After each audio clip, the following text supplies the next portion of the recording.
Troll Hindi vibes. Sudhir और रमन की शादी को 4 साल हो चुके थे। एक समय था जब उनके पास सब कुछ था। अच्छी नौकरी, बड़ा घर, गाड़ी, सैर सपाटे और जीवन की सारी सुख सुविधाएं।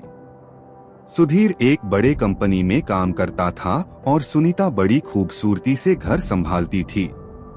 मैंने तुम्हें बताया ना, मैं सारा सामान लेकर आया हूँ और कुछ होगा तो बता देना, मैं वो भी लेकर आ सकता हूँ।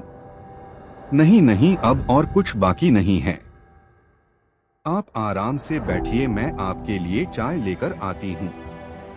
सुधीर हर महीने अच्छा कमा लेता था और रमन को भी कभी किसी चीज की कमी नहीं रही। पर जैसे जैसे समय बीता, बाजार में मंदी आई और सुधीर की नौकरी चली गई। आपकी नौकरी चली गई, अब हम क्या करेंगे सुधीर? रमन देखो, तुम चिंता मत करो, मैं हूं ना।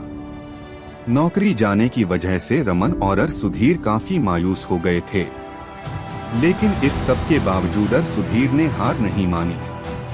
उसने बड़ी लगन से नौकरी ढूंढने की कोशिश की, लेकिन महीने बीत गए। सुधीर को नौकरी नहीं मिली। जो कुछ भी बची कुची सेविंग्स थी वो भी खत्म होती जा रही थी और एक हंसते खेलते घर से शांति चली गई थी। पैसे पैसे पैसे, तुम बस पैसे ही मांगती रहती हो। कभी सोचा है कि मैं कैसा महसूस करता हूँ? रोज रिजेक्शन झेलता हूँ इंटरव्यू में, नौकरी मिल नहीं रही है और ऊपर से तुम्हारी बातें नहीं करूँ तो क्या करूँ? पैसे खत्म होने को है। मैं मानती हूँ तुम परेशानी में हो, इसीलिए मैं भी नौकरी ढूंढने की कोशिश कर रही हूँ, लेकिन एक्सपीरियंस ना होने के कारण मुझे भी कुछ नहीं मिल रहा है। हमें जल्द से जल्द कोई ना कोई रास्ता ढूंढना होगा। वही तो ढूंढ रहा हूँ नास रमन, लेकिन किस्मत साथ ही नहीं दे रही। बेचारे सुधीर दिन ब दिन उनका हौसला टूटता जा रहा था। उन्हें कुछ समझ नहीं आ रहा था कि क्या करें।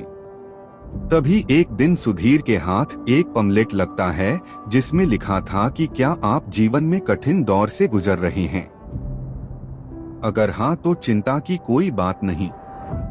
गुरु सलाह बाबा आपके हर परेशानी का अंत करने, आपके जीवन को समृद्ध करने, कनेक्ट करने के लिए नीचे दिए नंबर पर डायल करें। वैसे तो रमन को इन सब में कोई भरोसा नहीं था, लेकिन जहां उसकी और सुधीर की हर कोशिश और प्रार्थना असफल हो रही थी, वहीं वो एक और कोशिश करना चाहती थी। उसने उस बाबा को कॉल किया, उनसे मिलने उनके आश्रम में चली गई। आश्रम में पहुंचते ही रमन को कुछ अजीब लगने लगा। उसे वो आश्रम झूठा लगने लगा। लेकिन तभी गजब हुआ, हम चेहरे पर परेशानी दिख रही है। तुम्हारा जीवन बहुत सारी मुश्किलों से गुजर रहा है। ना घर में शांति है, ना जीवन में आर्थिक संकट सिर पर मंडरा रहा है तुम्हारे। क्या ये सब आपको कैसे पता? बाबा की बात सुनकर रमन चौंक गई। कुछ ना कहते हुए भी बाबा ने उसकी हर समस्या जान ली। बाबा आप धन्य हो। अगर आपको सब पता है बाबा, मुझे इससे बाहर निकलने के लिए भी रास्ता दिखाए बाबा। रमन की बातें सुनकर बाबा ने उसे बड़ा ही अजीब मार्ग बताया। मैं तुम्हारी परेशानी समझता हूँ पुत्री, लेकिन अगर तुम्हें उससे बाहर निकलना है तो मैं जैसा कहता हूँ तुम्हें वैसा ही करना होगा। तुम्हें आज से 16 मंगलवार का निर्जल व्रत करना होगा। बाबा की बात सुनकर मायूस रमन उनकी हर एक बात सुनने पर हामी भर रही थी और बाबा के कहे अनुसार 16 मंगलवार का व्रत रख लिया और देखते ही देखते रमन के कर्मों का फल उसे मिलक। रमन रे, आप इतना उछल क्यों रहे हैं? क्या बात है? यह है कि मुझे नौकरी मिल गई। क्या सच में? हाँ, अब देखना सब ठीक हो जाएगा। सुधीर